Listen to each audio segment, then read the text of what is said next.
ગઈકાલે જે આ પ્લેન ક્રેશની ઘટના અમદાવાદમાં થઈ છે ને એના પછી એક વસ્તુ શીખવા મળી છે કે જિંદગી છે ને આપણું જીવન છે બહુ નાનું છે, કોઈને ખબર નથી ક્યારે શું થશે.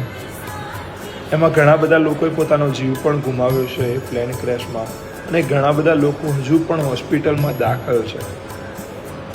પણ એક વસ્તુ એમાં સૌથી વધારે ખરાબ શું થઈ ખબર છે? આપણા જે ભારતના લોકો છે ને, જે જગ્યાએ એક્સિડન્ટ થયો છે, જે જગ્યાએ પ્લેન ક્રેશ થયું છે, એ જગ્યાએ એમના માલ સામાનની ચોરી કરે છે. હવે જેમાં માલ સામાન બચ્યો છે, જે પૈસા બચ્યા, જે સળગ્યા નથી, એ લોકો ચોરી કરે છે. હવે કોઈ બી જગ્યાએ તમે જોયું હશે કે એક્સિડન્ટ થાય તો સૌથી પહેલાં લોકો પોતાનો ફોન કાઢે છે અને વિડીયો ઉતારે છે. આપણો દેશ આ છે. આપણો દેશ એટલા માટે આગળ વધી રહ્યો નથી.